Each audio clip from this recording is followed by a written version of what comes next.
welcome to the August Zoning Bylaw Committee. 21st zoning bylaw committee at 6:30. We have a quorum and we have Judge Cutler with us, Cassandra Thayer from the town of Cohasset. And we're here to review some documentation that Judge Cutler's put together. Okay.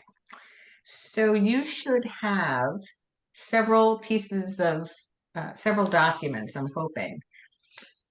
You should have the revised Article 4 use regulations that I revised after the last time we met, including a table of principal use regulations for that, with that. And you should also have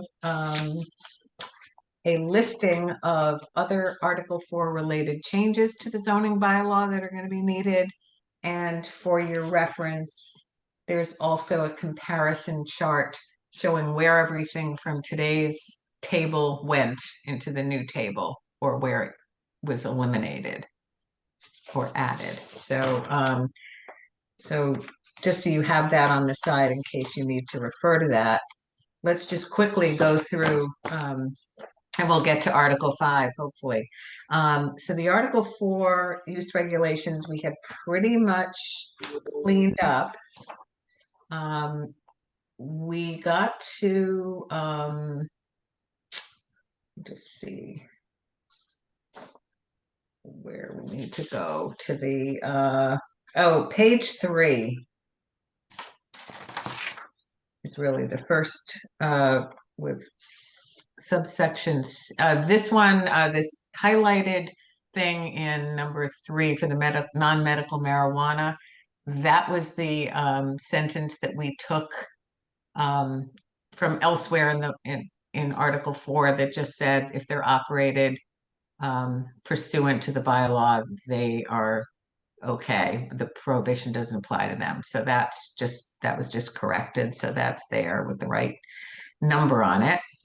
Then if we go down to 4.2 principal regulations, C was the next highlighted area. And that was, I know Clark, you in particular did not like the term extensive uses. Oh yeah, right. And even though I looked it up and extensive is a synonym for general or whatever. And I thought really general is not the name of this. And so it's not elegant.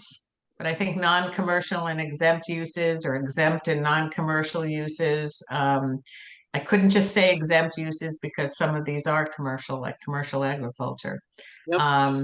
So that's where so that's where we are on that one. Okay, I think that's a good change, though. I mean, I like it. Okay. It seems to, I think, make sense. It's zoning bylaws aren't generally used by lay people, but I think if lay people stumbled across extensive uses, they'd wonder what that means exactly. Right. So this is good. All right. So the next highlighted was under residential uses. And I just had changed it because I think originally we had said conversion into multifamily conversion was into more than 2 dwellings. And I think I wanted to change it to dwelling units, that's all. And let's see, same thing with 2-family conversion. And the multifamily dwelling, I just want to verify with you all that this works now. It's 2 or more principal dwelling units contained within 1 or more buildings on a lot or contiguous lots in the same ownership. Okay. Okay, just so that's where we go there. Okay. And then, okay, fast food restaurant, you had asked that I incorporate the definition that's already in Article 2, which I did, but I changed the words waiter or waitress to server.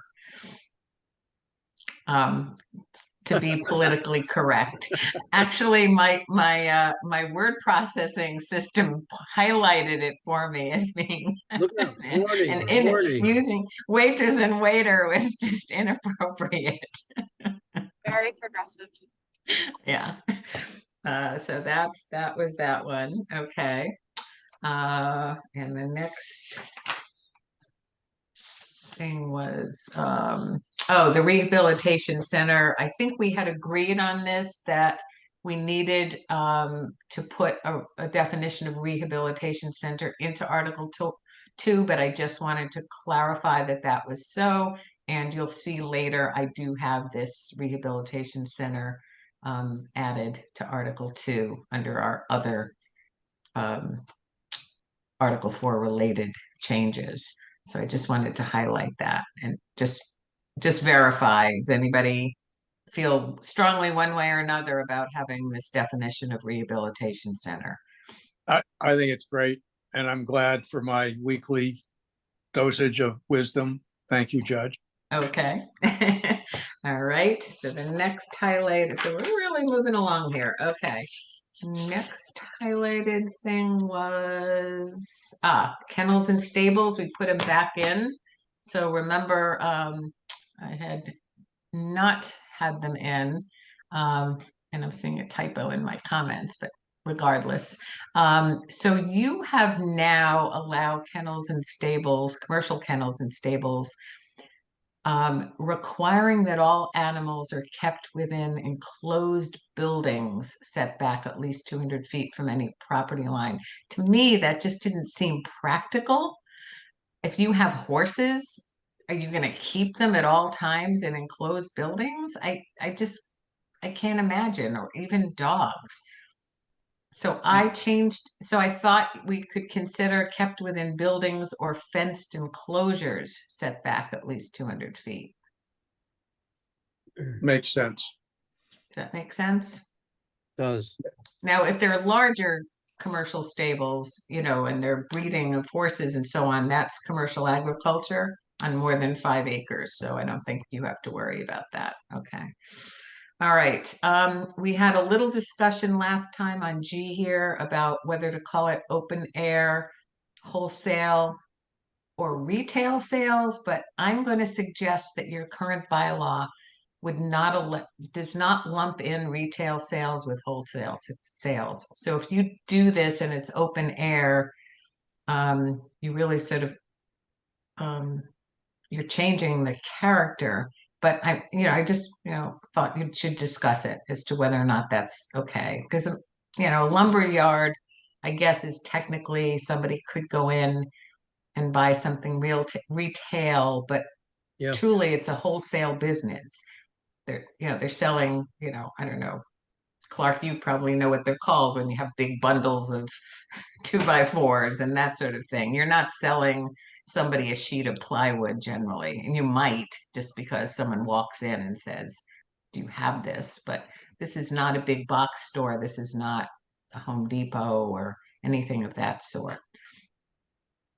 Well, they're mixed. I mean, a lumber yard usually has a kind of retail operation as well as the lumber. Lumber could be a pallet worth of lumber or an individual piece. Yeah. So it's a little confused somehow. Well, this one is open air. Remember, there's a closed retail wholesale sales or commercial storage facility, but this is in the open air, so this is all outdoors. Well, if you say wholesale or retail sales, I think that's gonna do the job. You're saying this or that. Well, I guess that's up to you all. I mean, it's a slight change in what you would allow now. It's a little loosening of it, but that's, Right, because before we said wholesale sales of commercial storage, some lumberyard, et cetera. And I think we had kicked around that some of those are retail, even if they're outside. They could be wholesale, but it's not necessarily the case. Well, is the issue here just including retail or Yeah. Well, Yeah. We're say, adding retail to the definition that was in Alright. existence before. I'm just thinking flea markets, things of that sort where people are setting up outdoors and, you know, weekend, um, weekend retail sales of junk, really, people's junk. Yeah, like Um, it would be like what about yard sales? Would they Yeah, get I caught into mean, it? well, no, yard sales wouldn't necessarily Yeah. got caught into that, but I think you might have if you have a wholesale sales operation, you probably would have some minor retail accessory uses, but Yeah. it's not aimed at being a retail operation. but if we put it in the code, Mm-hmm. then You're going to somebody, have an argument about what you can set up there as an outdoor sales thing. we assume in Cohasset that if an inch is allowed, a mile will be taken. So I don't think anybody's going to enforce a wholesale yard selling a couple of 2x4s. Yeah. But you say they can have retail sales and Katie bar the door. Or Carl. Well, like the nursery yard has open air sales. But we allow for that. We allow for commercial nurseries and greenhouses. So if you look up above a little bit, I think it's the category is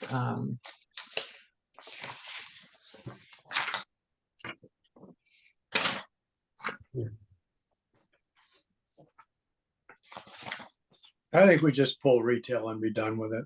Yeah. I mean, commercial greenhouse and garden center is up above there. So Yeah, that does involve retail or wholesale sales of nursery, garden, and farm products. So if they qualify for that, they qualify for that, but the Right. doesn't, by being a lumber yard, then I'll allow for a retail use. Yeah, I mean, it's just a matter of it's a massive leap for the town because currently you require everything to be inside. Yes, And so having an open air wholesale business like a lumber yard or whatever was just a little inching away from that. But anything else retail would have to really be inside. right. Yeah. Okay. I mean, we only have one lumber yard, and I don't think we're getting any more. Yeah. Certainly, Hingham Lumber has products that are stored outdoors, lumber products, landscaping products, and outdoor displays at their front entrance. Well, they must have been there a while. No, No? Because there's really No, no it's- category for them right now. I know.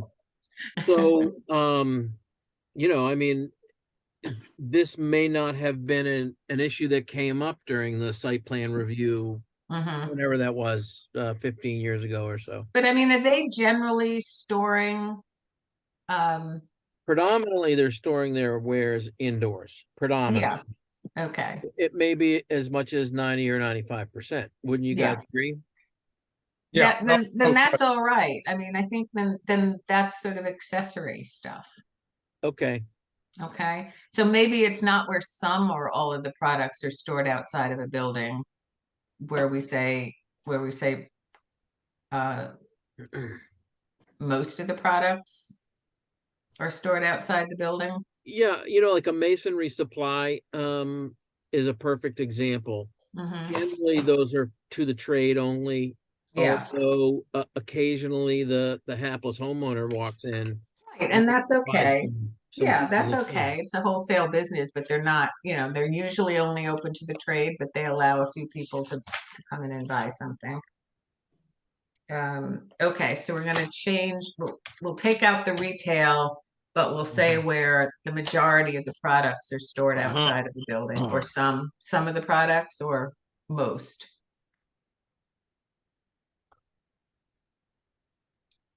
Well, I mean, you could say generally, here it says all the products are stored outside of the building.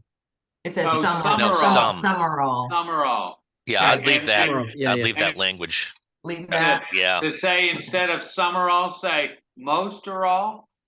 I'd say Summerall because they're gonna play games with that. I think that provides flexibility. Whether it Yeah. could be exploited in some way in the future, who knows?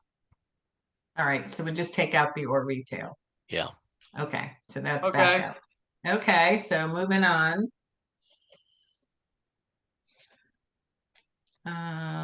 Oh, table of principal uses. We might as well just stop right there. Do you have your table? Yeah. Yeah.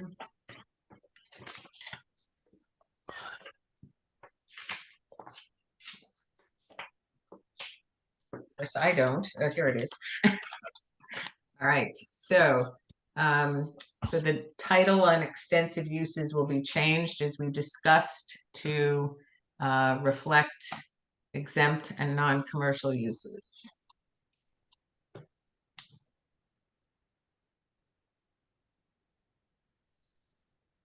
We'll call it the brewer uses.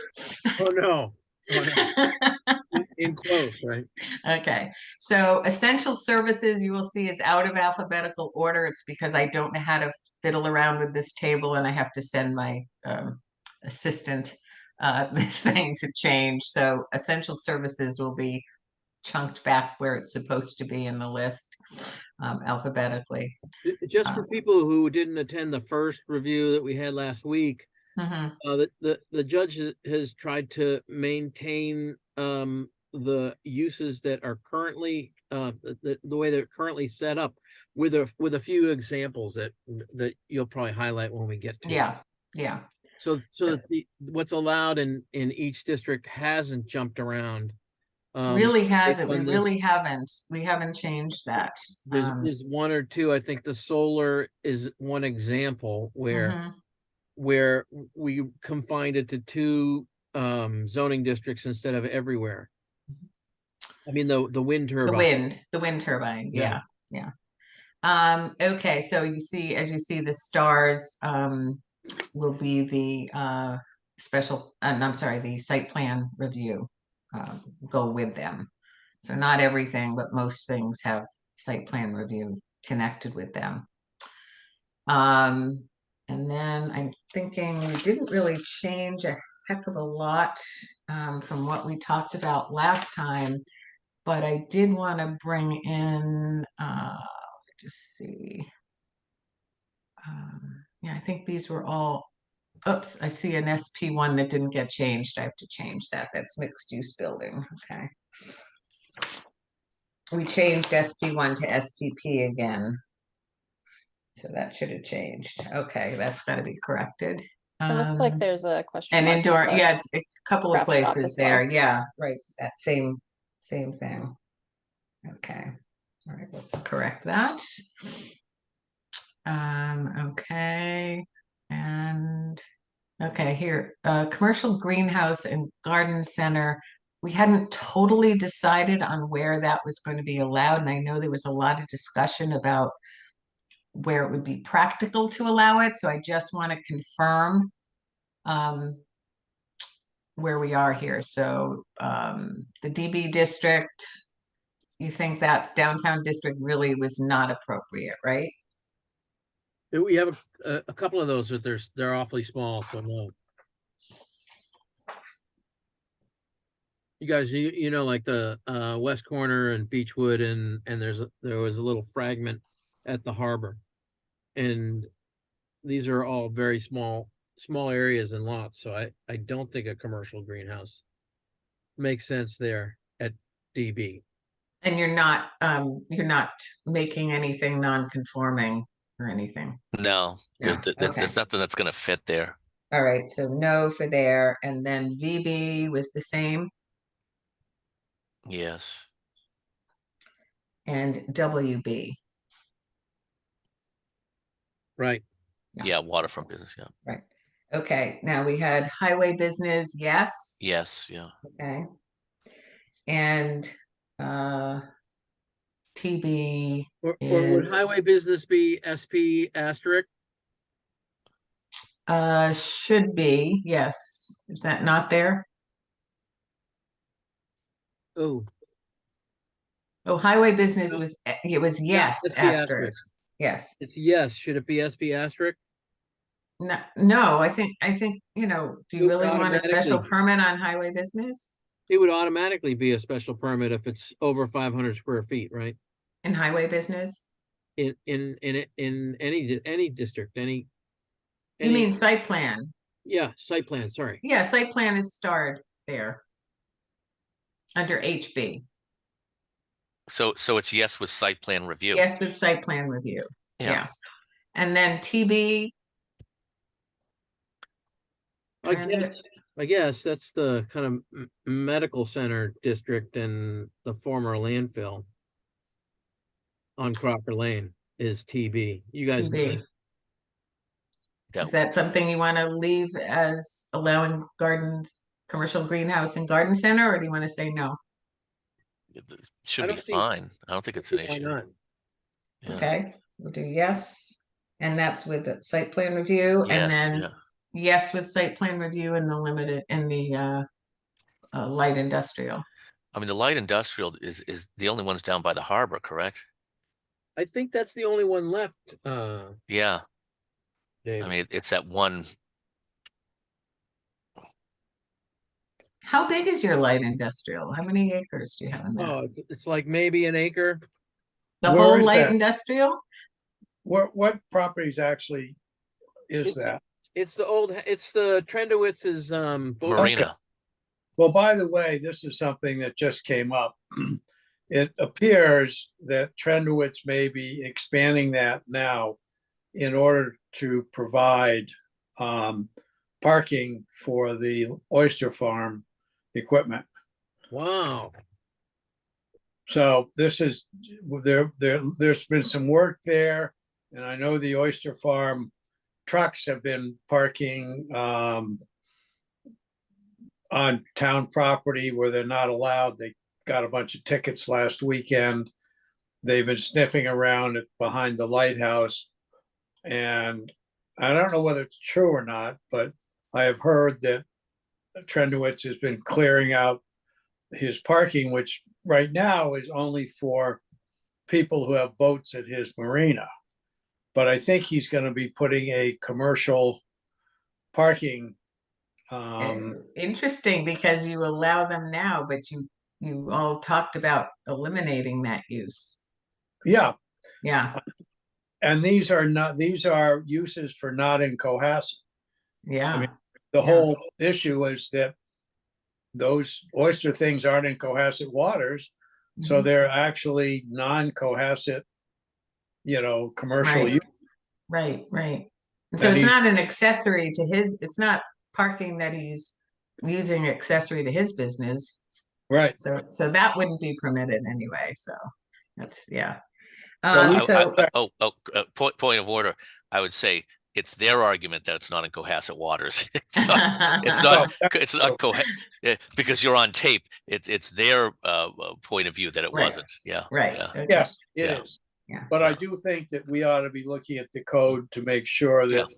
there isn't a loophole there. And I just found out, so I haven't had a chance to really look through it. But, Judge Cutler, this is something that would be very helpful for you to weigh in on. And this, I mean, literally, I just found out this afternoon. Mm. And I don't even know if it's true or what's going on. But Right. if it is, or even close to that, that would be a very crucial issue for the town. Okay. All right, so in the light industrial, you want to make that a no? For commercial greenhouse? Yeah. I don't think it makes sense there. It doesn't. Well, interestingly, I just looked at the zoning map. We also have a light industrial over where the train station is and that new development. But there's no ability to expand beyond what they've got there. Yeah. All right, so All let's built out. leave it out. Okay. All right, so then the next one was, again, open air wholesale sales. Yeah. So we have open air wholesale sales or storage. So we just leave it that the way we discussed. Pet care, pet daycare, and pet boarding, I use as an outdoor use, mostly because they are going to have the dogs running around. So that was, we did not resolve as to whether or not that was going to be allowed in the, let's see, is that W? I mean, I think I circled highway business and technology business for that one, Yeah, and no, Okay, no for waterfront. okay, and no for light industrial. and no too. for light industrial. Okay, all right. So it's just allowed with site plan approval in the HB and TB. Interestingly, I think we do have a pet grooming facility in the village. Well, pet grooming is different. TB. That's personal Okay, all right. services. Yeah. Yeah. Okay. So the last group was the large ground-mounted solar energy facilities. So I know I had talked last time about possibly also, so right now you only allow these things as a principal use in the overlay district, which is 2 parcels of land. I assume they're town-owned. One isn't one. There are 2 landfills. One is Oh. town owned and the other is not. That Okay, all that right, but are just those accommodated two, by it's that. just those 2 parcels. So as Yeah. I explained last time, as the Attorney General's been looking over any bylaws that touch solar energy use, she's tending to either deny them or make snide comments about how you don't really have enough land area that's available for these facilities. So I'm torn, I have to tell you, between adding it to the light industrial or just leaving it as we have now and just write, instead of putting no across there, say C Article 20. Sure. And deal with where else we can do it when you've had a chance to really evaluate the appropriate locations for these things. Right. And like I said, the big areas, the 2 landfills, they're perfect because they're useful for nothing else, right? Yeah, but how much area are you talking about there? How much space? Well, I mean, the one on the town owned is pretty large. The one at the other landfill, it's got to be 15 acres or. Okay, all right. So it's So a it's pretty, not yeah, it's it's not pretty tiny. large, but it's not huge. And as I just wanted to remind you that if you don't regulate these things, they're considered allowed everywhere. Right. Um, So we did talk about technology business for that whole district. to the whole district allowing it. Yeah, it's Yeah. just, I don't know if there's suitable locations within that district.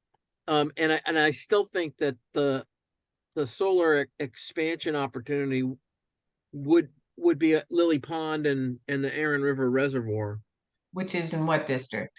Well, they're water districts, and Oh, on the water, you mean? Yeah, yeah. yes, Okay. which aren't actually zoned. I mean, they're zoned as water bodies, Yeah, inland waterways. right, right. To me, Well, I think the Conservation Commission would probably have jurisdiction over that. could. Yeah. I mean, they're listed on the zoning map. I mean, they're coded on the zoning map. But But not in a district. but they're coded as a water body zone inland and or tidal water bodies. I mean, Yeah, but that's not a zoning designation in here. You don't have a district of that. well, I mean, that's what the table implies. Which, But it may not follow through into the table of uses. well, there's no district listed in your districts in Article 3. Yeah, I know, but under the legend, for water bodies, zoned inland and or tidal water bodies. I mean, there's a zone. I think maybe that's related to your floodplain district. I don't think so. No, I don't think. No. Well, I mean, I don't think they have. I mean, for example, water bodies, that are unzoned are coded in blue. Okay. It Um, may and be these because the two boundary reservoirs, extends to the middle. like Straits Pond is unzoned, Okay. just as an example. Well, let's see. I think The when Gulf you is look, unzoned, but Little Harbor, Lily Pond, and the Aaron River Reservoir are coded as zoned inland water bodies, but they don't show up in the table. So we don't okay, have any, no. When a district boundary line is indicated as a water course or other body of water, it's construed to be the center line or the middle.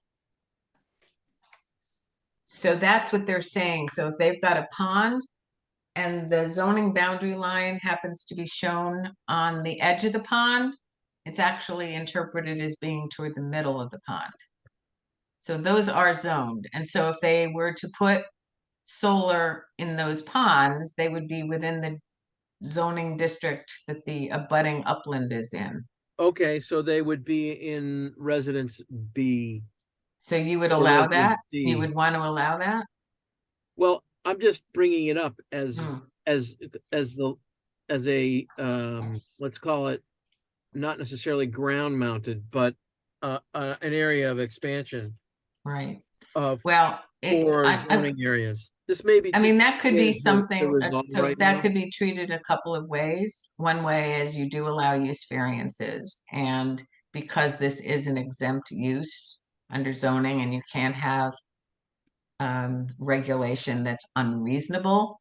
And if somebody were to be contend that limiting it to the areas that you have is unreasonable, I suppose that would be a ground for allowing it with a variance, or you could go to back to town meeting and change it to allow it Well, in that just district to be if the clear, matter comes up.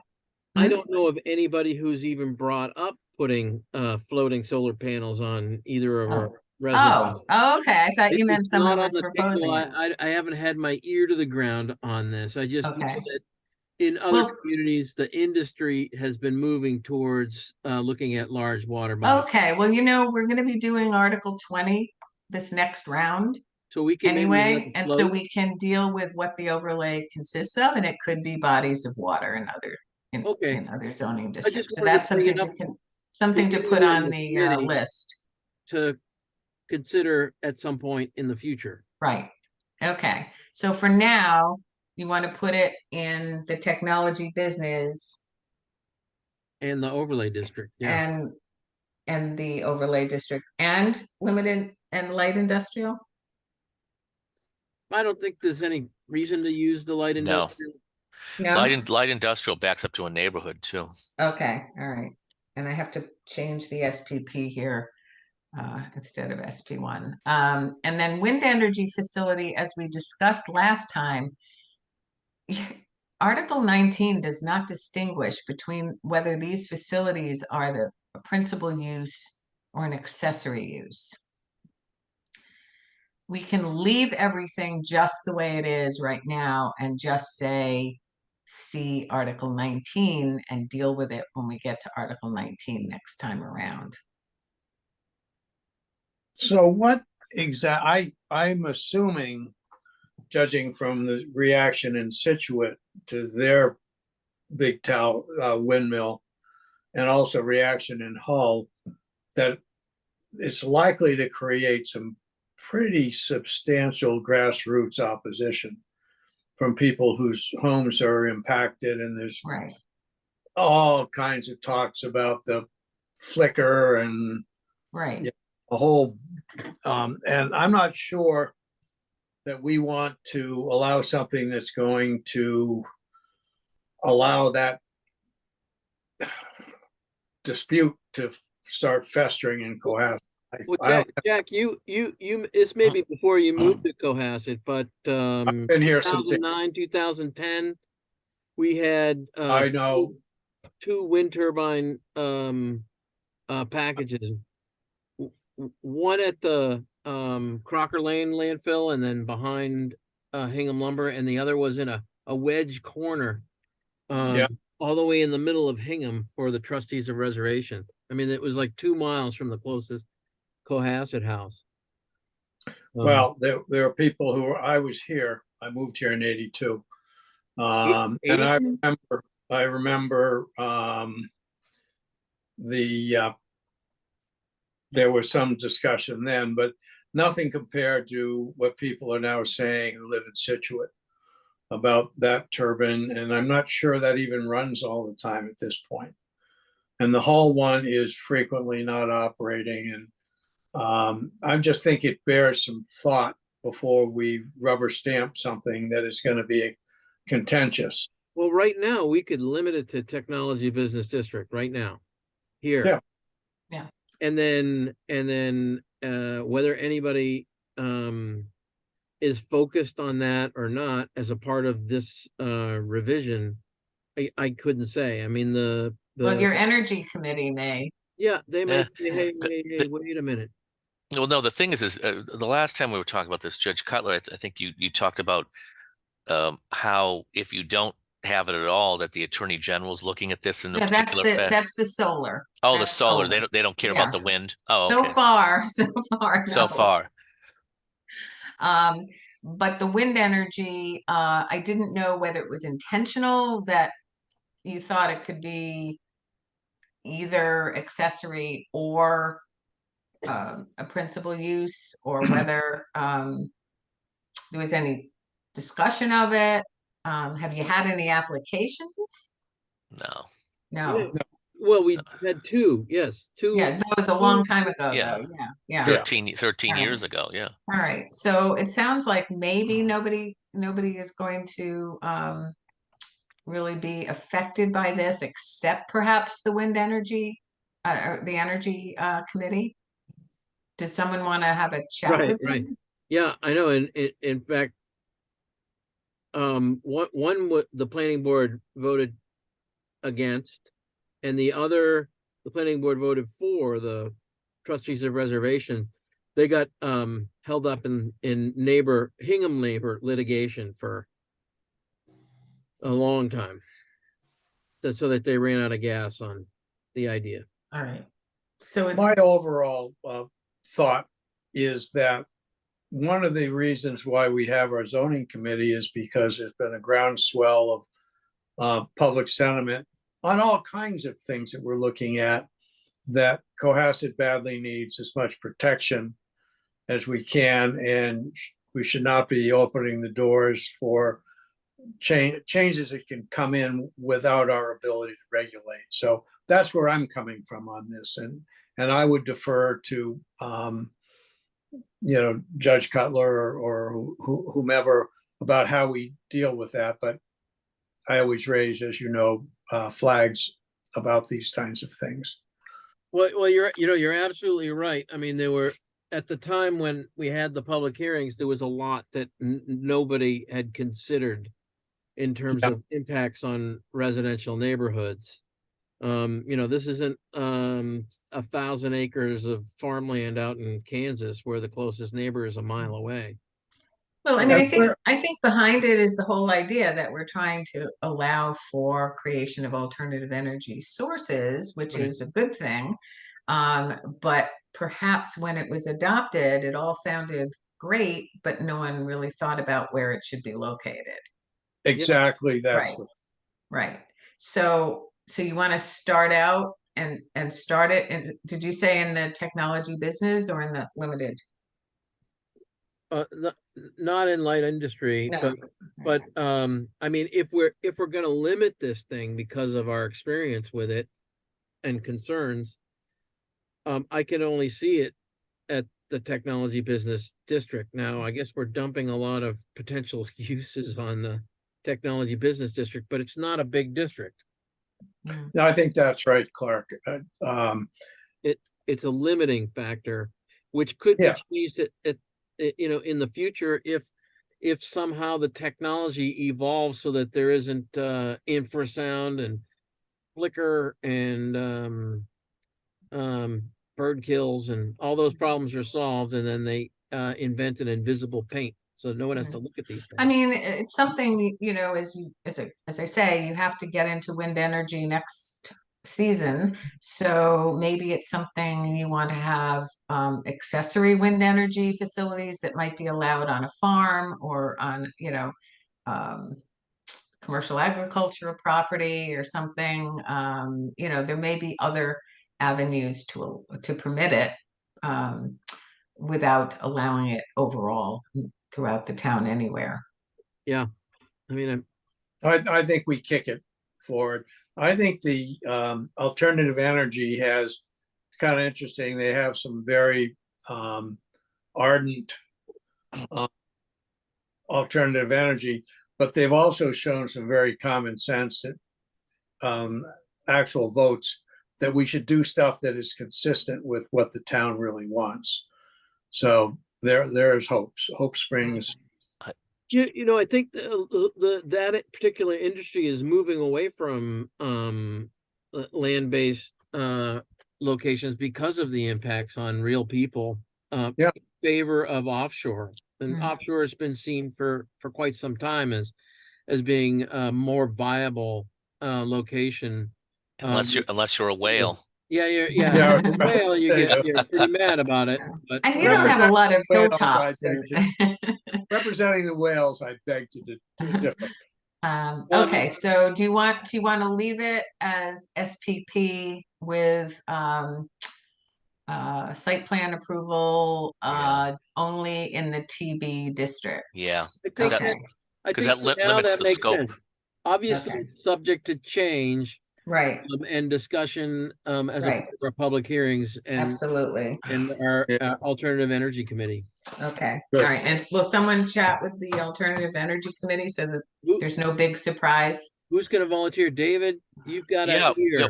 when I talked with them before, they had said whatever changes we made to the bylaw regarding those issues, that they would take them in and look at them and review them once we sent them over. So that was, Okay. So- Now, are you talking? Send this about- over. But Are I you think talking- someone needs to explain why it's being done this way, is that we're trying to, it's unlimited now, and that doesn't make sense from a Yeah. planning perspective. And so until we can work that out in the next session, we're gonna limit it to the technology business district yeah. for now. David, are you volunteering for that since you've got a conduit to their Yeah, that's fine. Okay. Yeah. Yeah, and David, keep me in the Okay. loop. Thank you. I know a couple of people on there as well. So give me a call afterwards. Okay, Sure. all right, now we're getting to the meatier sections in special accessory use regulations, I think.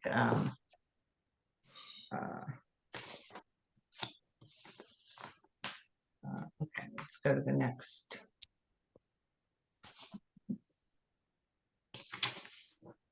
Did I jump past something, Cassandra? Oh, I did, okay. Multifamily dwellings. Did you want me to go back to the chart? No, it was after the chart. This got mixed, I got turned around here. Maybe, That was pretty much the end of that was it page document. 10? Oh, was it not page 10? Mm, Let me pull up the document again on my side.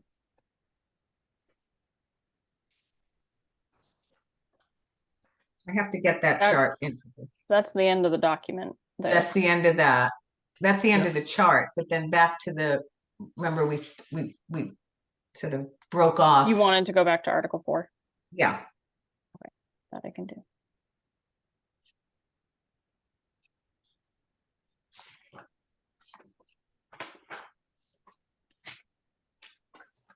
Yeah, we ended at E, special principal use regulations. right.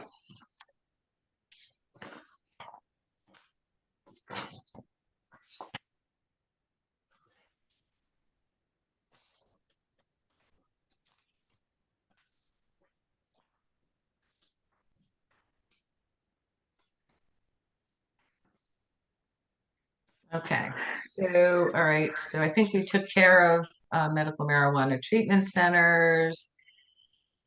And we got to multifamily dwellings, and we hadn't really put in a regulation here, and this just, I think we discussed it last time, and we just said we were gonna have the zoning board of appeals grant it in the DB, VB, and HB districts where they're allowed, and then the planning board is the special permit granting authority in the VB district, but they're just subject to the dimensional tables Yeah. and parking standards. I mean, no special regulations. That's what we discussed last time because they don't have them now. So it's just standard special permit things. Okay. All right. So on the accessory regulations, ADUs, this was the big stuff that we talked about last time. So this was a little bit of a redraft. Want to make sure that we're all on the same page about this stuff. It has to have been in existence for at least 10 years at the time the special permit application is submitted. And the single family dwelling must have a net floor area of at least 1,200 square feet to be eligible. And the way it's written now in your bylaw is that's for all ADU special permits, because remember, it doesn't allow the ADU in an accessory building right now. So do you want to keep this sort of prerequisite for an ADU special permit, whether it's going to be in the single family dwelling or it's going to be in an outbuilding? Well, I think generally, there are still so many limitations on this that having it in an accessory structure may make sense. Well, no, where this it's is already- written so it can be. We Yeah. had discussed that. But what I'm saying is right now, the bylaw says that if you want to get an ADU special permit, your single family dwelling has to have had a net floor area of 1,200 square feet and been in existence at least 10 years. Right. All right. Right. You want to leave that as a prerequisite, even if the ADU is going to be in an outbuilding, in an accessory Oh, I building. think you definitely at least leave that. Leave that. Okay. I think the single family it should be, Yeah, okay. It isn't All right. large. So that's just basic. Okay. Yeah. And then we sort of rewrote, except for lawfully pre-existing non-conforming buildings, the subject lot and existing buildings, that means the principal building and any accessory buildings must conform to the dimensional requirements applicable to them in the district in which the premises are located. Right, except for lawfully pre-existing non-conforming. Except for, right. Yep. And we'll deal with that in H. That's in H. We'll get to that. And the all subject lot would be the lot area must be conforming to the zoning. So, for example, in residence C, you'd have to have 1.5 acres. right, right. Okay. Okay, then this was the trickier, these two were the trickier pieces, and I rewrote them, and let's see how you think about them. So all exterior alterations of the principal single-family dwelling to accommodate the ADU, including construction of exterior stairways or exits required by law, must be designed so the exterior appearance of the building remains that of a single-family detached dwelling. And they I have like to be, that. you Well like that? Okay, and it Absolutely. doesn't, yeah, it doesn't really say you can't have an addition. It just says any alterations to accommodate it. Okay, Yeah. I'm doing one of these in Abington, and they use the term character of a single family dwelling. And that provides a little bit more flexibility than this would, like, for example, at the entrance to your ADU, do you put a little front porch, roof over it so that when you pull your keys out of your pocket, you're not getting rained on? Does that make it look like it's not single family anymore? no, I don't That think could so. be something that the zoning Clark, board could weigh in on. Clark, this does it very nicely, and I think I'm I'm just putting it out there. Oh, this Yeah. first one Discussion. only has to do with the dwelling. So anything they do to the dwelling. Yep. Right. has to be such that the appearance of the building remains that of a single family. Yeah, detached it's home. just I think it's pretty clear. It just means that it has to aesthetically flow. Right. That it's not separated.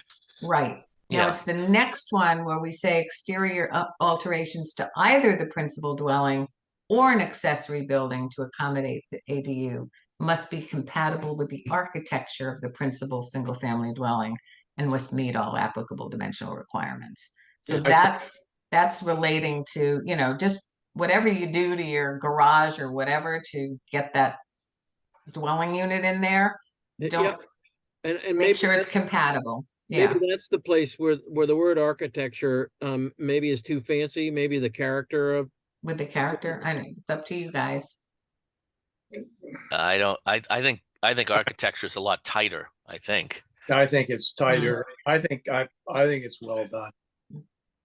I mean, if you just do character, I think you could argue about that. If it's, in other words, if you've got a colonial, and then your other accessory dwelling that you're making looks more of a ranch or something totally different. Well, that's two different styles of architecture. I think that's much more clear Right. I think it's as opposed to the character. all right. Well, all I right. think- I'm willing to I- move on here. And Okay, I so think everyone H. else Well, is too. Now we get to H with the lawfully pre-existing non-conforming principal dwelling or accessory building. There can be no change made to the existing building footprint or increase in gross floor area to accommodate the ADU that will increase an existing nonconformity or create a new nonconformity. Oh, well done. Is that too tough? I mean, if you're increasing a nonconformity, you get to do that by special permit all the time, all day long, right? But this is a special limitation. If you're Yep. doing it to accommodate an ADU, you're a little more restricted. Yeah, it makes sense. Yeah, I just wonder if the increase in an existing nonconformity, obviously creating a new nonconformity, that's variance material. I mean, the ZBA would be onto that right away. Right. But But- in terms of increasing in an existing nonconformity, I Well, guess if you're raising the roof or you're extending Yeah. the building closer to the side yard. Yeah. And it's already too close to the side yard and you're doing it to accommodate an ADU, that's certainly a special circumstance. well, Yeah. we can leave it. I mean, honestly, 1 in 17 years. Yeah. We'll see how this works. I mean, Okay, all right. if in a Yeah. few years goes by and we still don't get any, And maybe you want more, you'll then we loosen it look up. at Yeah. we look at There- loosening things. Yeah, Clark, Right. with this one on H, you also have to remember there's also a lot of houses that have existing structures on the property, and they can be pre-existing non-conforming. So Right, in this, if they were to knock that down or move it closer to the house or something, they could be making it less non-conforming, right. because there's a lot of people have garages out back and to the side, that are encroaching. So a lot, when you do development or redevelopment, I mean, a lot of times you'll be bringing things together to make it just less non-conforming, Mhm. and that flows into the bylaw, the whole purpose of the bylaw. So Well, I understand how this works. I'm just yeah. saying, we have a lot of existing non-conforming in Cohasset, and I would Yeah. say of our properties, 80 to 85% are existing non-conforming, Mhm. either by lot size, setback, or et cetera, et cetera. So to me, to me that this one takes a whole lot of them off the table. It just says, forget it. There's only 20% of properties will be eligible for this. And I Only 20% of the properties have lawful, lot size is like 70%. Lot size is we 70% are non-conforming by lot size because we increased it 30 or so years ago. So that's we're well, most you're not existing increasing non-conforming. you're not increasing a nonconformity or creating a new nonconformity because you're making changes to an existing building and it's only non-conforming because it's on a size of lot that's too small. You're not increasing it or making it a new nonconformity. The nonconformity is the size of the lot. Sure. So Yeah. unless you're making a change to coverage, lot coverage could be a problem. That could be a trigger, Yeah. especially in Yeah. some of the denser areas around the Right. village. And, Okay, well, I guess that's something we can discuss during the public hearing process too, to see Of how course. people respond to this.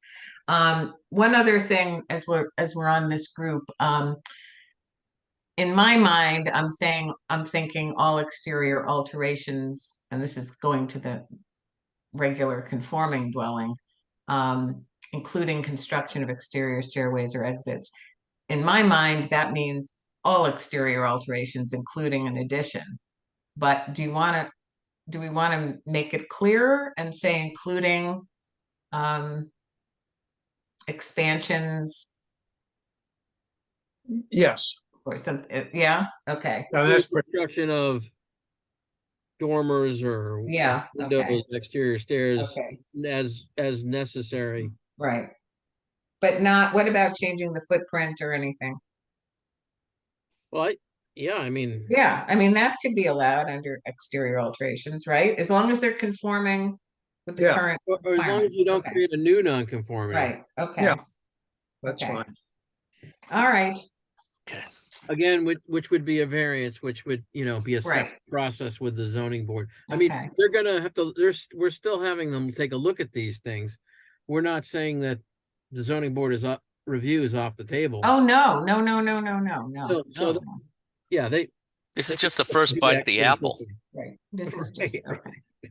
All right, so we kept the net floor area at 25% of the net floor area of the principal dwelling, or 900 square feet, whichever is less.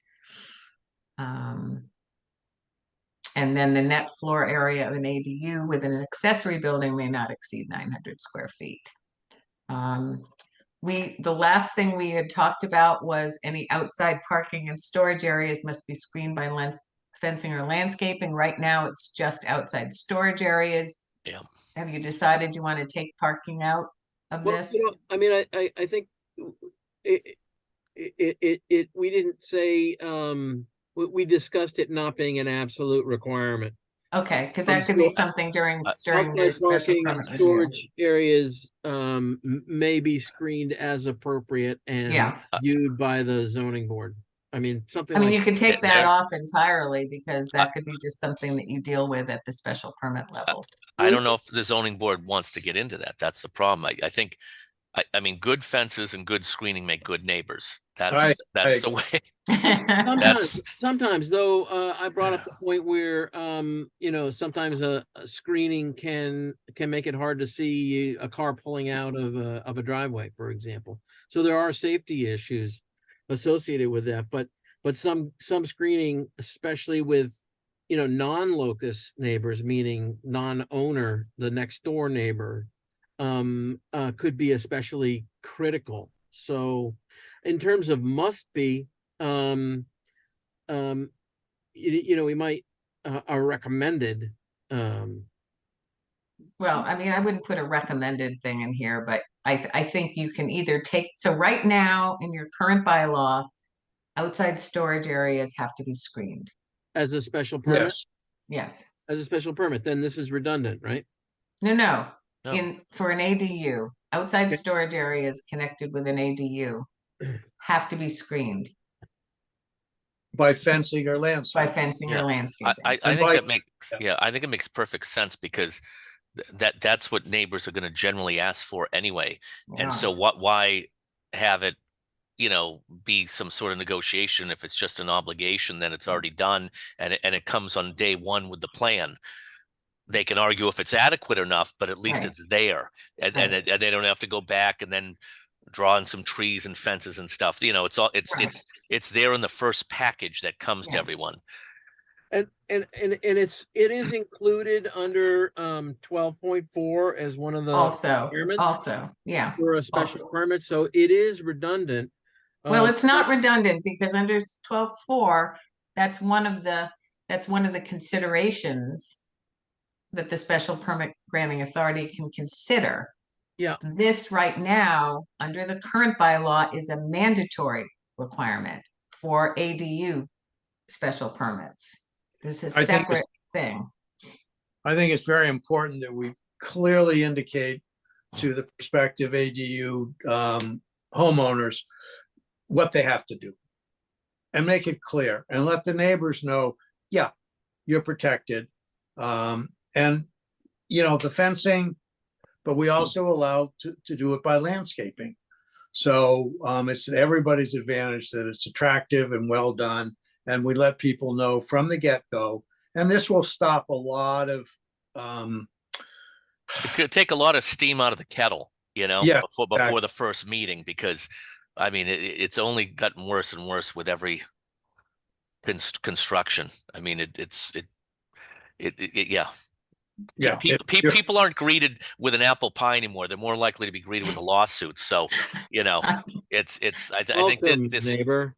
yeah, I think this makes Yeah. sense because at least in their design, the homeowner who's doing the accessory dwelling unit has to think of the neighbor in their Right. design, and this is one of the only places where they do. So, as opposed to being forced to do it or saying, "Well, the planning board's going to make me do it," or the zone, you know, it's there in black and white, and that has to be a part of the design. Well, the fact- flexibility will come during the special permit review process for the ZBA to determine whether or not whatever is proposed is either adequate or too much or not Yeah, quite right, or, interferes so, with They something. you know, have that is it latitude to yeah, decide that. is it a spite fence? Are they trying to plant redwoods there? You know, that kind of stuff, the typical things that neighbors do. Right. But at least it's a part of the design. Right. my experience with people developing things is if you ask them and make it clear in the beginning, it's relatively easy to do it properly, and they will do it properly because it's easier for them. The Yeah. issues come in when it's unclear and they get aggressive and then they have to redo it. Then it gets expensive. But if we give them the clear in the beginning, it's to the developers, whether it's a homeowner or whatever, to do it properly. And I think this is very clear. This is what you got to do. So I think I this agree, is Jack. Yeah, I'm ready to move on this. Okay. Mhm. All right. The last thing that we did not really discuss is there's a whole, oops, back to the pink. Number L. So the special permit will terminate upon transfer of the ownership of the premises, and that's fine. But then if there's a voluntary lapse in the use and occupancy of the ADU for a period exceeding 6 months, will it ordinarily lapse? Right now, you just say you have to notify the building inspector 6 months after you stop using it, which to me makes no sense because That's people never going aren't to going happen. to do it. It's never going to happen.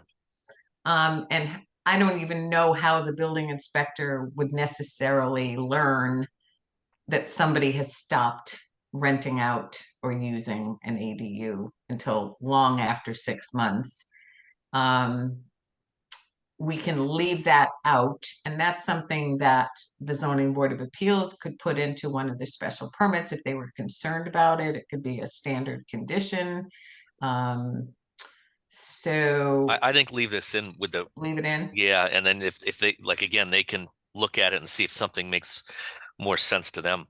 Yeah. But I don't think making another voluntary filing with the building inspector is going to work, and then you've got to look in the the folder to see if it's there, and Right. you know, it's just yeah. Okay. I think this makes somewhat sense, Yeah. but see what the zoning board says about it. So Dave, you're saying that take that out entirely? No, leave it in. Okay. Because we had that they would have to notify the building inspector of a lapse within 6 months, and no homeowner is ever going to do that.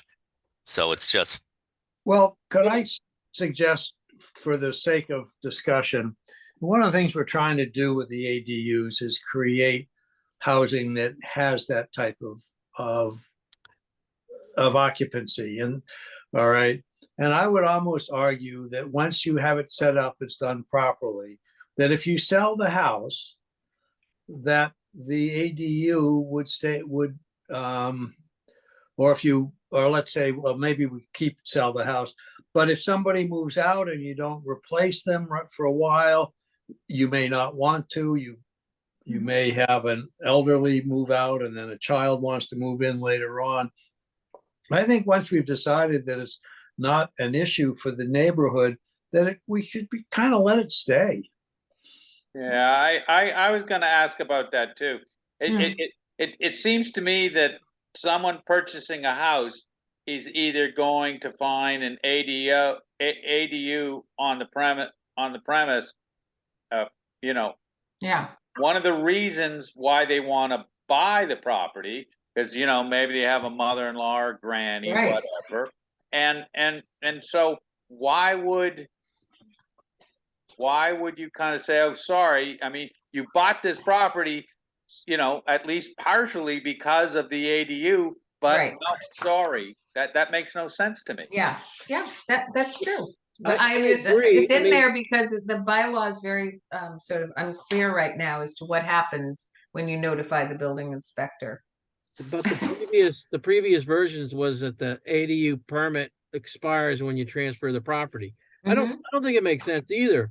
It's just, you're right, Mike. When you buy a property, you want to know what you've got. And if you have to apply for a special permit, again, because you're planning to buy it, that just doesn't quite make sense either. It's already been approved.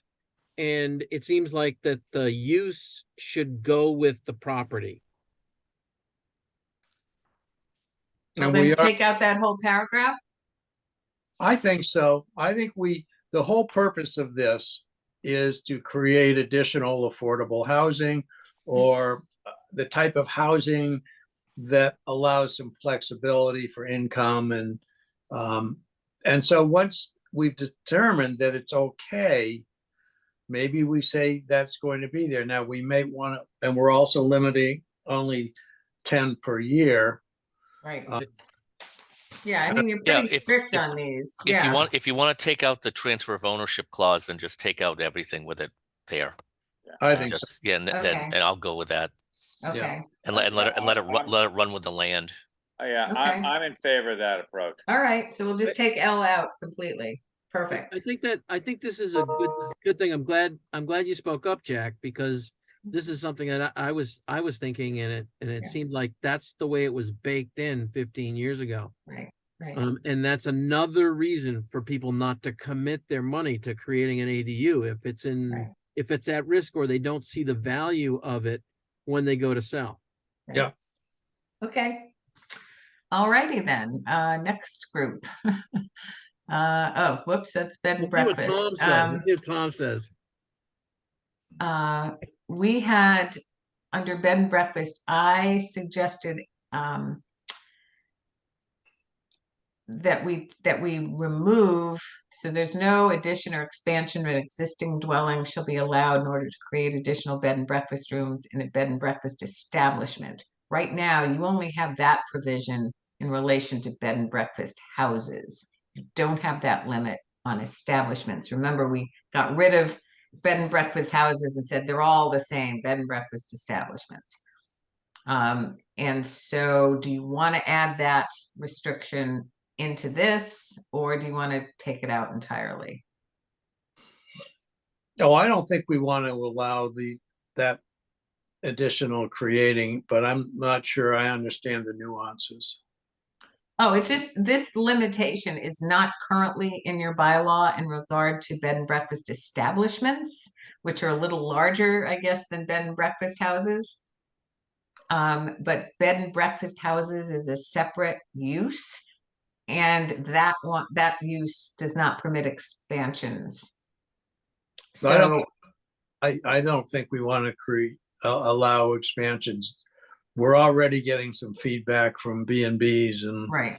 Okay, so you want to add this Yes. restriction in. Absolutely. Okay, is that everybody? I don't really I don't care about it. Good. Thank you, Clark. Okay.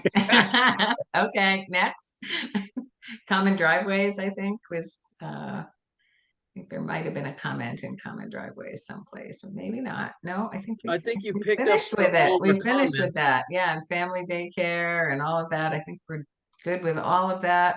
Communication structures. I just wanted to mention there's communication structures are allowed in your current bylaw. It's lumped in with helicopter landing pads.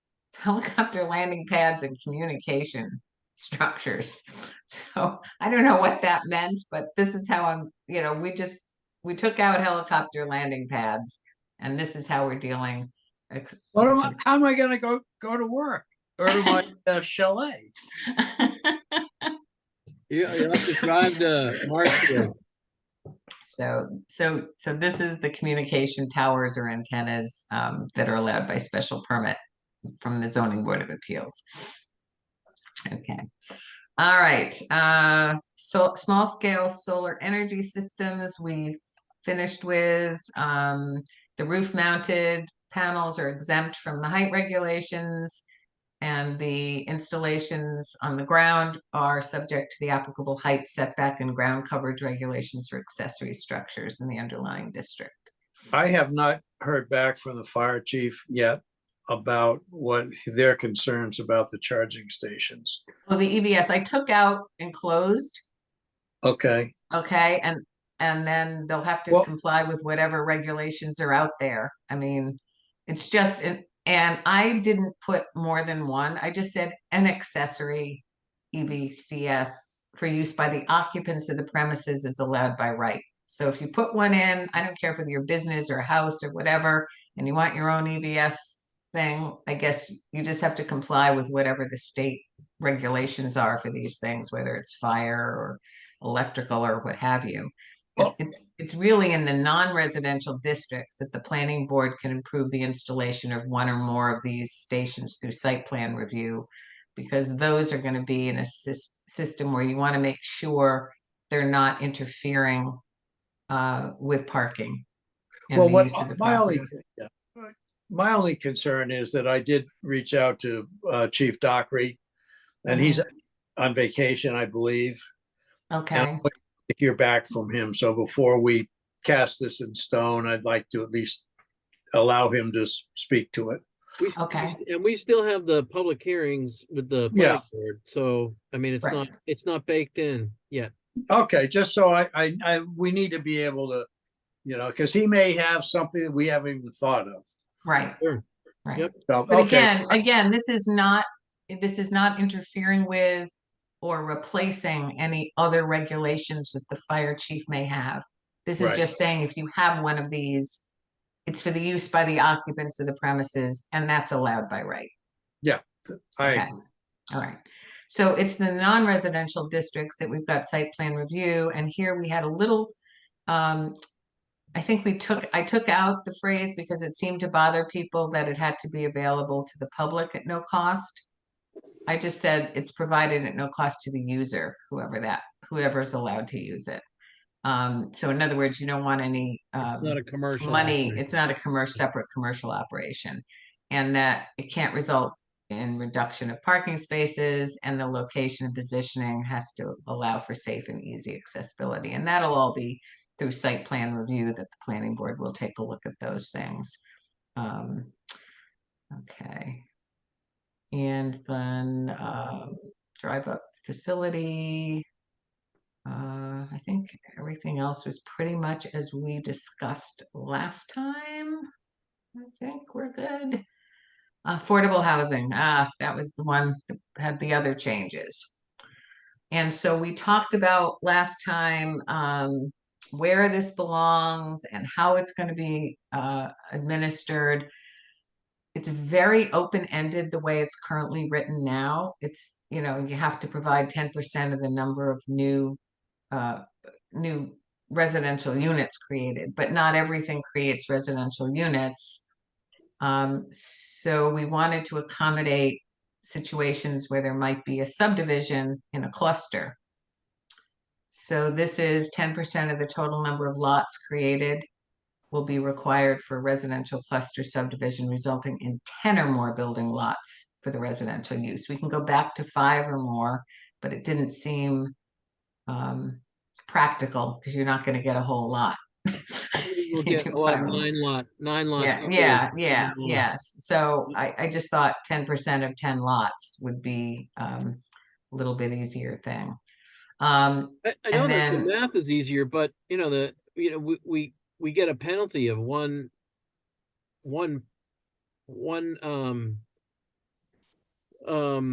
affordable housing unit for the 9 new lots in the subdivision. I mean,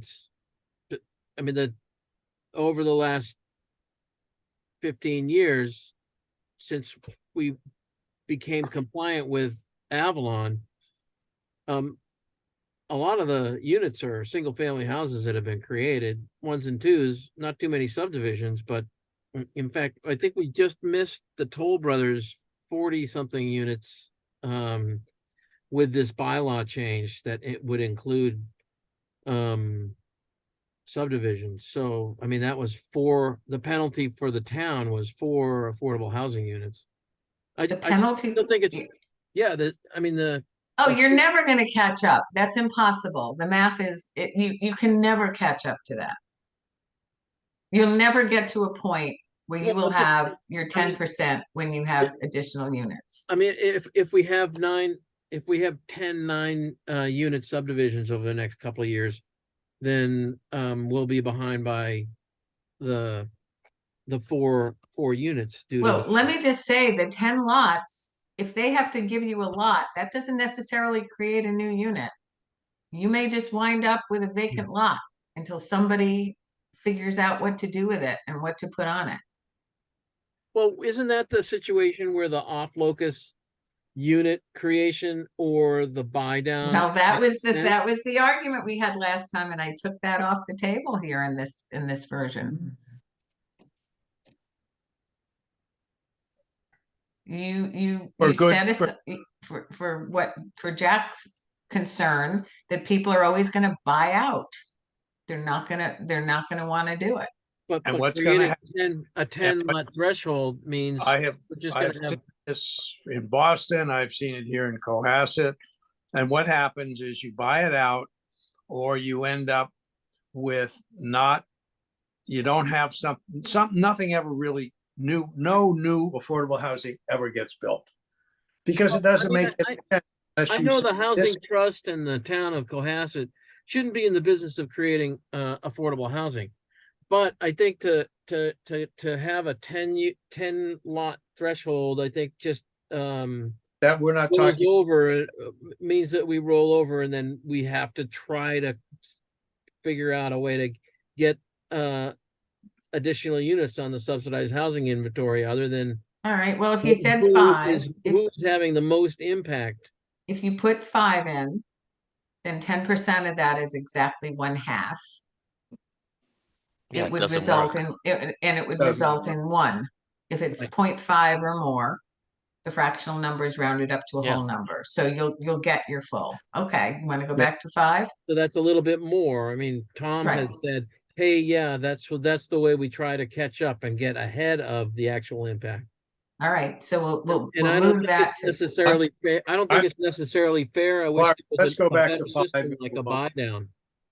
But Clark, are you okay with 5?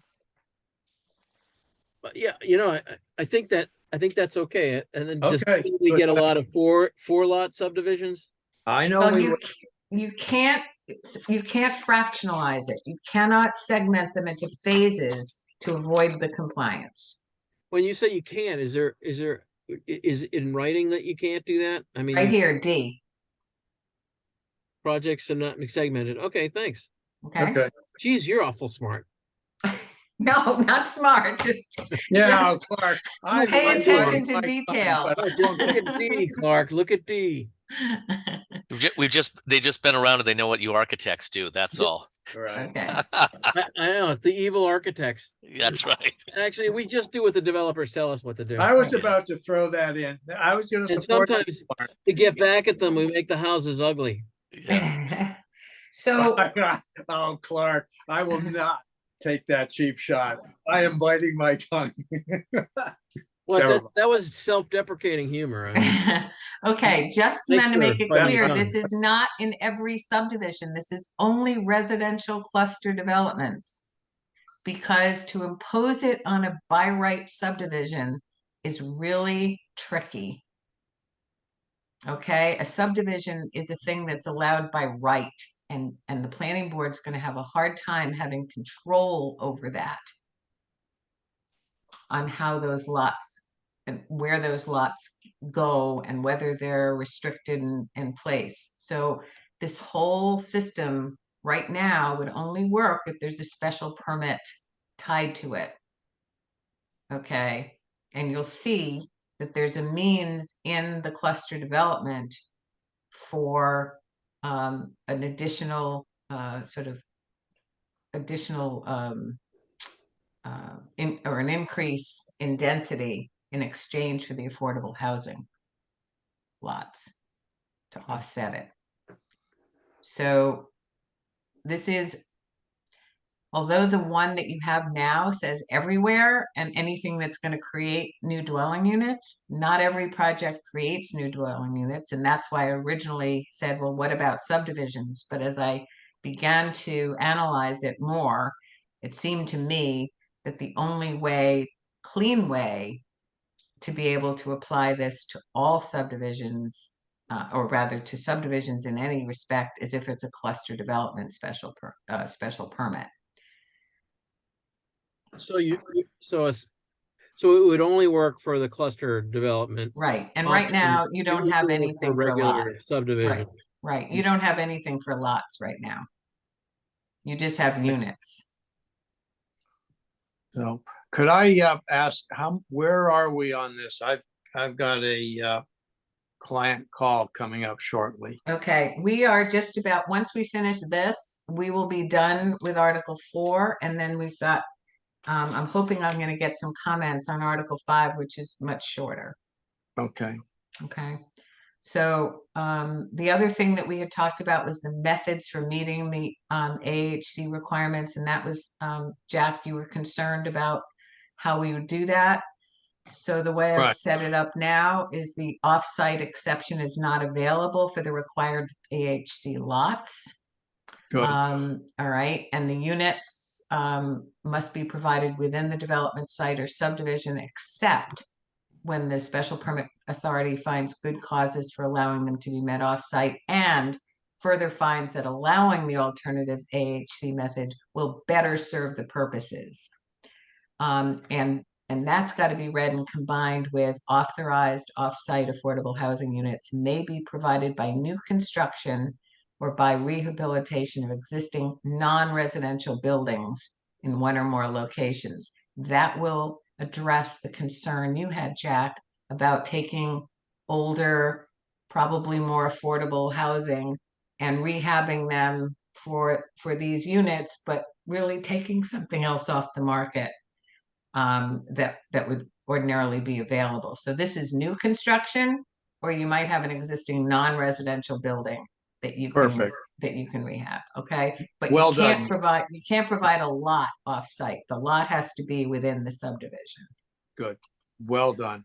Okay, fee in lieu cash payments elected to meet fractional requirements will be calculated on the per unit cost or per lot value. That's the only time a fee in lieu is accepted, when you've got a fractional requirement. Okay. So remember, the fractional requirement, you can either go up to a full number or you can pay your fraction with cash. All right. All right, so that's that. I think that's pretty much, that covers everything we did. All right, so that's Article 4. That'll be the thing that's gonna go out, I guess, on the website, right, Cassandra? I think we have to make sure that we have draft printed on it until we have a full vote of the committee to make it the thing that gets that gets actually printed. So okay, so then we have Article 5, and this is much a shorter review, I think. You should have the text and a table with 2 pages on it. Okay. So has anybody had a chance to review this at all before tonight? I have not. Not, okay.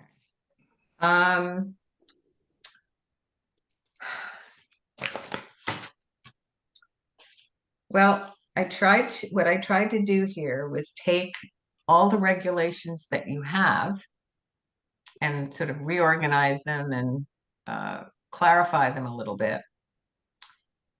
And put them in to the written regulations, including there are a number of notes, they call them, Yeah, at on the end. at the end of the table, which I pulled into the regulations themselves.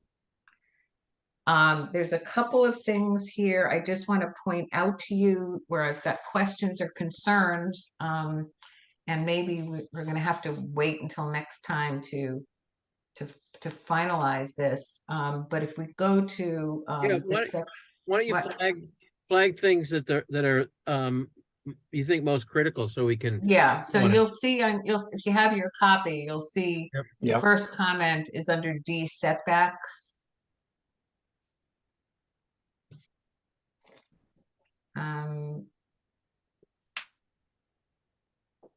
No, I think it's D, 5.2D. It's back up. 5.2D. Sorry. Is that it? Got it. No, that's not it. No, that's supplemental. Interpretation. Lot width. Where are we? This is 5.2D. Yeah, Oh, you had it this highlighted. is not my copy. That's not what Oh. I have. One you Okay. sent me. Oh dear.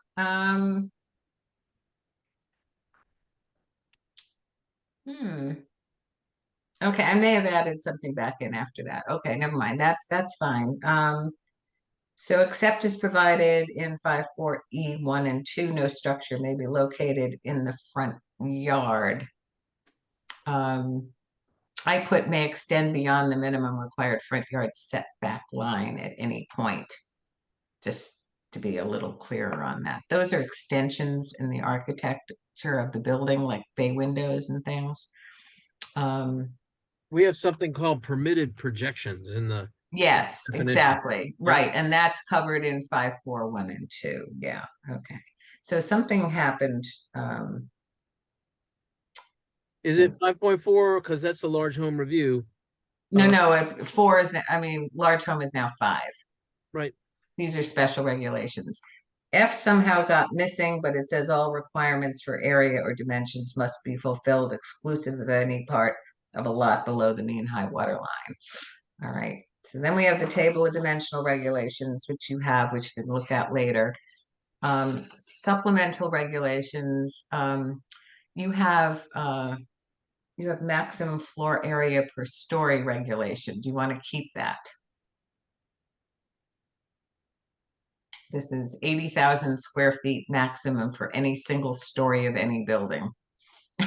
That's a big building. It is a big, but that's what you have. I don't know if that comes from the building code where unsprinkler buildings can be up to a certain size of certain type of construction.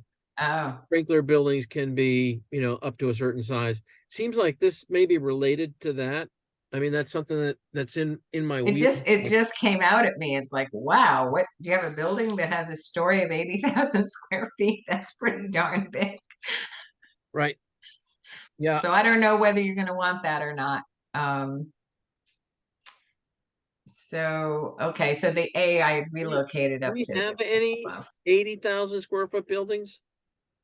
No, it's not an 80,000 square foot building. It's 80,000 on a floor. I know, but I don't even think we have any 80,000 square foot buildings. So I don't know if you want to eliminate that or think about it. Yeah, let's flag that for. Okay. All right. Review. Remember, Maybe we only review. have one more meeting before the selectmen meet. So, Yeah. Well, just so you know. we can still take a bite at the apple car a bite at the apple right up to our planning board hearings. So Right. we'll flag this and. Okay. Question about C. Sorry, I was just gonna say, seems to me that there's two parts to the analysis. One is having a restriction on maximum or having a cap on floor area per story good, bad, or indifferent. And Mhm. secondly, if we determine, yes, it's a good thing to have, 80,000 the right number? And I don't know so much about the first part of the analysis, but 80,000 seems way too big. Seems way too big. I was like, but you have it in there.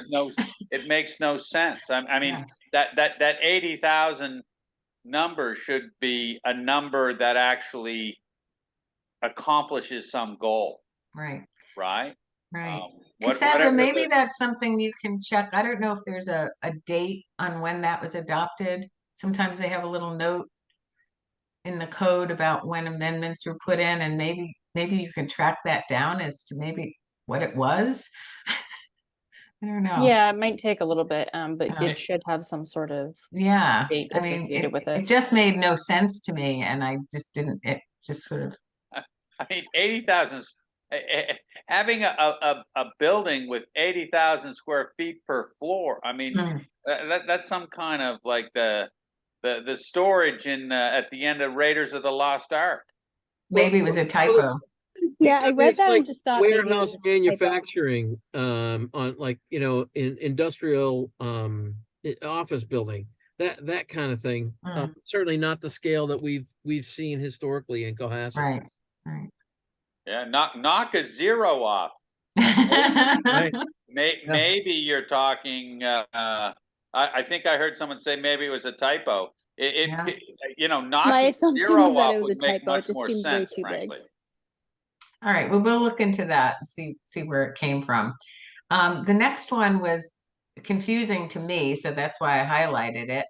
So you allow these small building appendages to be disregarded when you're measuring setback distance. It said, unless they project into the required yard by more than 20%. More than 20% of what? I'm sorry, where is that in This our, is C. See, Oh, yeah. in our bylaw? Yeah, you have that requirement in your bylaw. That phrase, but into the required yard by more than 20%. And are you saying that they can project more than 20 feet, or they can't project more than 20% of the yard into more than 20% of the yard? That seems awfully big. So if you've got a gutter or a cornice, I mean, 2 feet might be something you want to put in there, but 20% of the yard that you can project these things? We have 2 feet under permitted projections, Yeah. but I'm So, trying to find this in our current bylaw. well, let's see. Which It was, might be one of the notes in the back. okay, we might have added it as a part of permitted projections. No, you treat permitted projections differently. But those elements, eaves, gutters, cornices, are Permitted project, and they fall within the definition of permitted projections, actually. So I Yeah. think they're disregarded, and I would say that's something I would get rid of that 20%. It's, first of all, you don't know what you're measuring 20% of.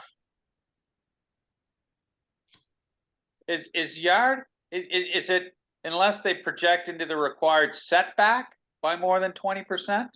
Would it But make more? that's a lot though, because if you've got a 50-foot setback, you're Yeah. going what, 10 feet into the setback? If it's 2 feet in the rest of our code, let's just make that 2 feet.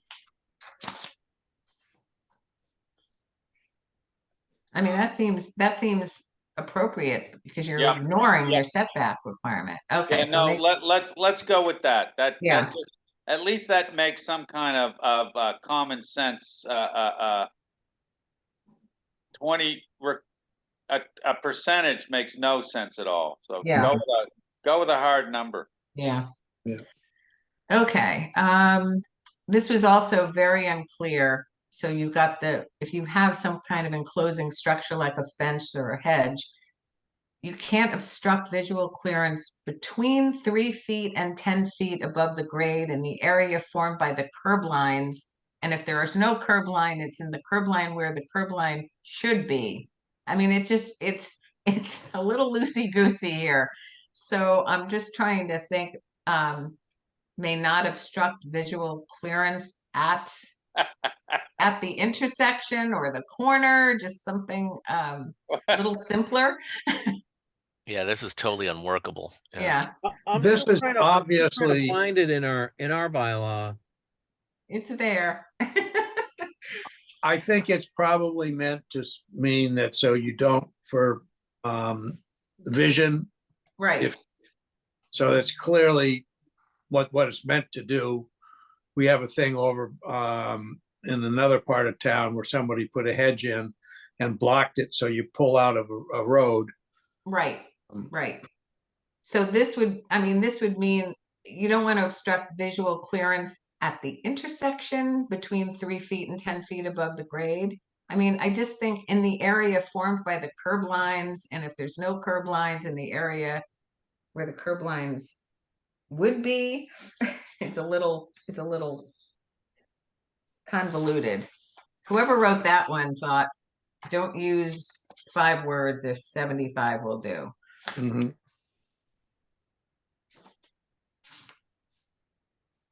I think it was done by a committee. Probably. Okay. All right. So we will try and I'll try and fix that too. Okay. Yeah, I mean, basically, as I understand it, it's poorly worded, but it's just saying if you're gonna put a fence, hedge, or wall, you can't block the view of traffic, so Right. that you create a safety hazard. Exactly. All right. So I will rewrite that. All Yeah. right. All right. So Good next luck. one. Okay, next. Okay, for buildings and other structures in the DB, VB, or W district. There's a whole bunch of regulations that are separate and apart. They're just special regulations allowing sort of a reduction by the ZBA instead of the standard. So I'm assuming that you want to keep those special exceptions, but my comment was more, this particular provision is inconsistent with the preceding paragraph. Okay. Let's see. Why don't you combine and rework them? Yeah. Okay. We can't do that now. Okay. All right. Side yards abutting a railroad right of way.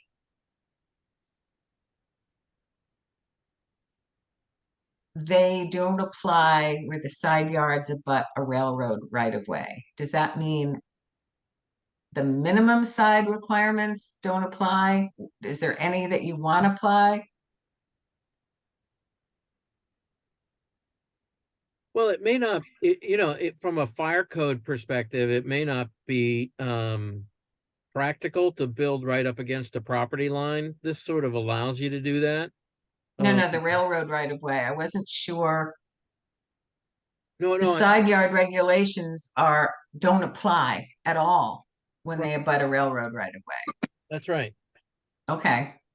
But All right. whether that makes sense or not, I mean, it seems like if you own a structure and you build it right up to the right of way property line, that doesn't give you any ability to maintain your own property No, it without doesn't. going into the right of way of the railway, and they're never going to let you do that unless. But you're saying they don't have to. Right, but I'm just saying this may not be a practical relief for side yard setback. It may not. Unless this may have been when you put the DB or VB districts in place, that there were already people who had buildings that abutted No, the railroad right of way and didn't want to be affected. by I the new don't know how- regulation. I don't know how this was amended in 2007, but maybe we should look into it because it could be a holdover from the initiation of zoning in 55. Right, I'm right. not, I just don't know the purpose, but I question the Well, practicality. let's find that out. Yeah, okay. All right, next, all right, there's a landfill height limit. Do you want that still to stay in there?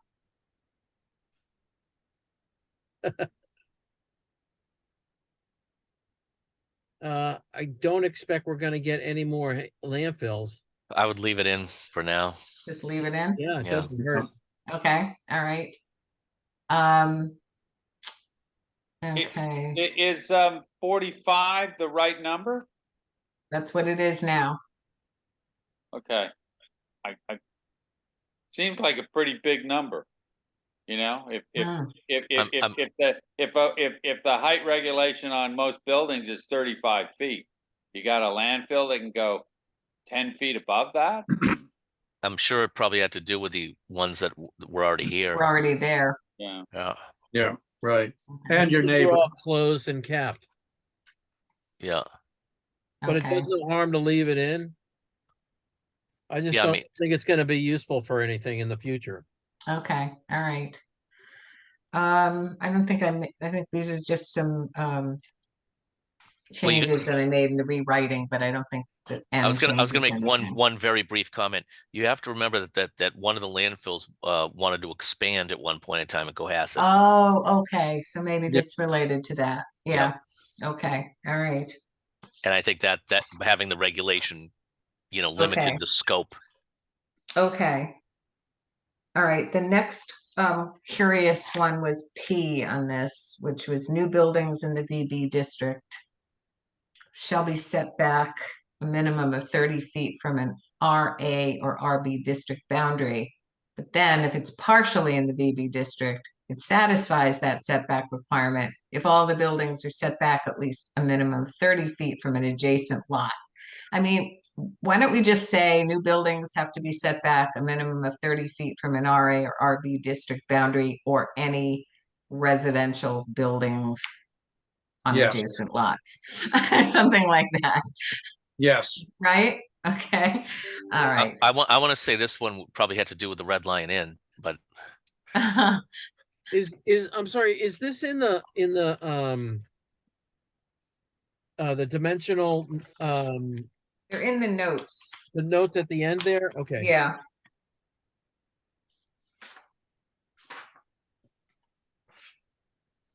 You know what's interesting is when we do a special permit in the village, we don't thumb to this section and read it. well, that's why they're going into the main regulations. I'll bet a lot of people don't. Yep. Yeah. So let's see.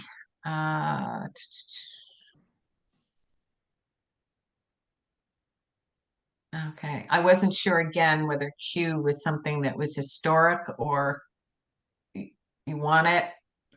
And should it only be limited to the HB and light industry districts or anywhere? Because remember, schools are allowed in residential districts as well.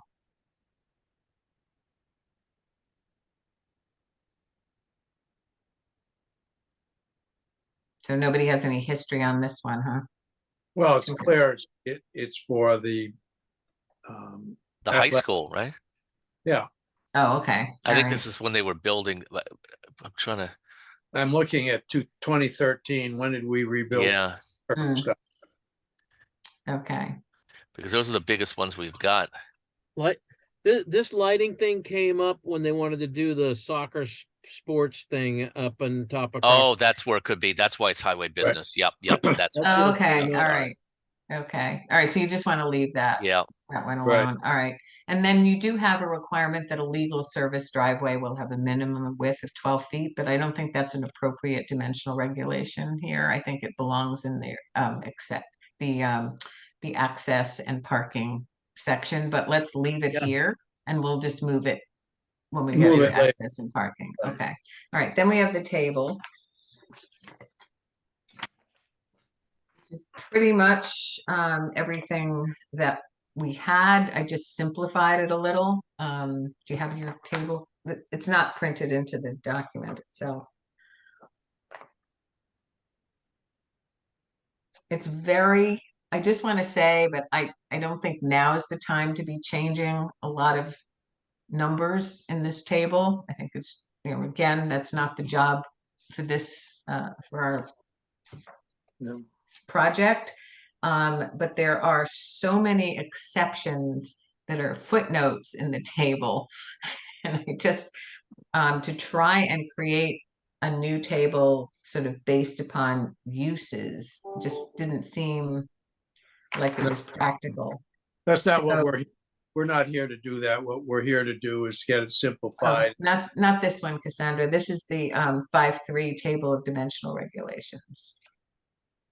Yeah, we want to get this done and we recognize that there are a lot of things that are going to require some specialized thought on that. Right. We can do right. that, but not Yeah, bog right. down. But once you have the format, you'll know where you can move things. Excellent. May not have pre-opened that up, so it might take me a minute Oh, to okay. screen All share. right. Well, all right. So while we were waiting, the last thing on this was the large house plan review.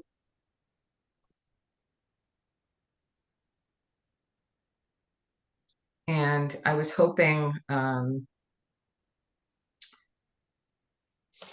didn't make a ton of a lot of changes. It's really more organizational than anything else. But I was hoping that people would take a look at that. I think particularly Tom and you, Clark, because you're on the planning board and you deal with this, to make sure that it works.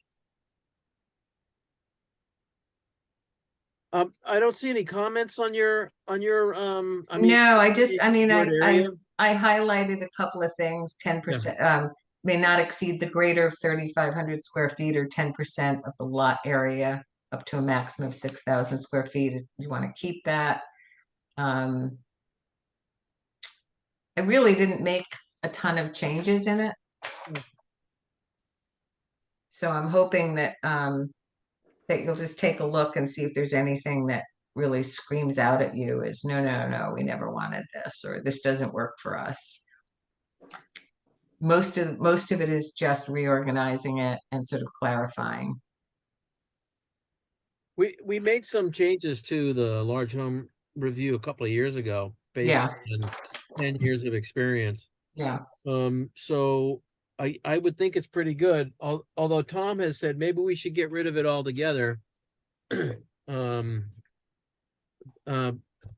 Because a lot of people come in with 3,499 square foot houses right, just to avoid this, right. which just costs them money. I mean, who knows what it costs to do a large home review.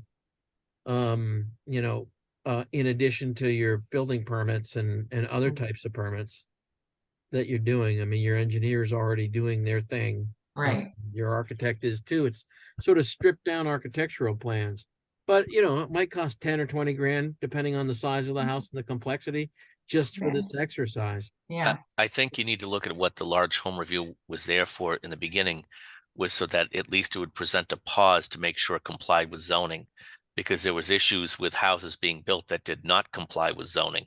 And so by having it there Yeah, and going through the process and then having you guys look at it and then, I mean, that was the issue, was that things were Right. being railroaded through by the building inspector and It- they it weren't is- complying with zoning. So it is a filter, and certainly we've caught some that did not seem to comply to zoning, and tried to refer them to the zoning board of appeals. I guess it is a filter. In fact, I mean, as I've always said, people try to do their best work to get through this large home process quickly, and get an approval. They don't really want to get hung up with, architects and engineers with their designs. So they want to comply. They want to get a quick approval. But is this doing what we expected it would? Is it Well, just making first it of more all- expensive and difficult? It may be, well, people in this town want that large home review. there's no way we're gonna get rid of that large home. Oh, okay. Well, I mean, I agree with that just and- generally, but sorry. Tom has made noise and he's not here, but Tom has made noise that maybe we should get rid of it altogether because people don't like it. Yeah, I the don't know only where that's people who don't from. like it are people who are in the business of creating them or buying them. The rest of the town wants large home review. You can make an argument that it's not as effective and imperfect, et cetera, and so on. But there's no way that we are ever going to get rid of large home Well, review. Well, we used to say that people who might be bad neighbors, they're forced to show their neighbors what they plan to do ahead of time so that, you know, the Well, last finial isn't installed before they get a sense for what's going to happen next door. why do we need to discuss this if we're not going to remove it? Who's If- discussing it? Let's move on. Yeah, let's Yeah. move on. I think that's, so I guess, the only other thing I had submitted, and I think, I don't know if you have the bandwidth tonight or even the time, is the list of other changes that are gonna have to be made in relation to Article 4. Now, I have to prepare a similar one in relation to Article 5 that I can send you this week so we can look at on Monday. But we really do have to tie that down, and we have to tie down Article 5 on Monday. Judge Cutler, give us our homework. Please read it. Yeah. And see if there's anything that stands out to you that screams to you, this shouldn't be, or this isn't what we really have right now, that, you know, somehow I've gotten it wrong. You know, particularly Mike, I know you look at this all the time, and you too, Cassandra, for that matter, if you have any concerns about whether or not this got translated properly, you know, please let me know, and we'll see if we can follow up on some of these anomalies to see, you know, are they really necessary, or is it just something we can do away with if this really doesn't make sense anymore? You know, Cassandra, I don't know whether you were able to send this to the building inspector. I did send him Yeah, but he the didn't have any- documents. I He didn't receive particularly any have word back. Okay, all right. It would be helpful if he does have comments, just so we know in advance. I don't think there's anything, you know, there's nothing new and crazy about these dimensional requirements that should get people upset. I know Tom was talking about having separate regulations, or combining districts and so on. Frankly, we can't do that this time around. There's just not time to do it. As you saw, there's a lot of special regulations relating to particular business districts. And if we lump everything together, then you're gonna have to make decisions about which regulations stay and which ones go. Yeah. It's just gonna, at this time, it's not feasible. It's really a planning project. Yeah. Somebody ought to evaluate, our district regulations, the ones we want, but that's something entirely different than reorganizing. and That's updating. fine. This cleans everything up, which is Yeah. exactly what we needed. Yeah. And that's exactly what the select board wants to have done, to get it done efficiently and without getting bogged down in forever discussions, which will go nowhere. I am going to have to leave. Before I leave, I really want to say thank you to Judge Cutler and to Cassandra. You've done tremendous work, and it's made it a lot easier for us to do our job, because at least we have an idea what we're supposed to be thinking about. And I, for one, will do my homework. Okay. Okay. See you all later. And thank you for Okay. the rest of the committee too, by the way. Okay. For basis of the Board of Selectmen, we've asked you to do a lot and you're doing a good job at it. And Yeah, it's, you really are. It's a lot of right. work. I'll make a motion to adjourn. Okay, Second. all right, see you Okay. next week. All right. Let's Bye. second it. All those in favor? All in favor? Aye. Aye. Aye. Aye. Thank you. All right, Thank you. thanks, Good night, everybody. Good night. Bye, everybody. Good night, everyone.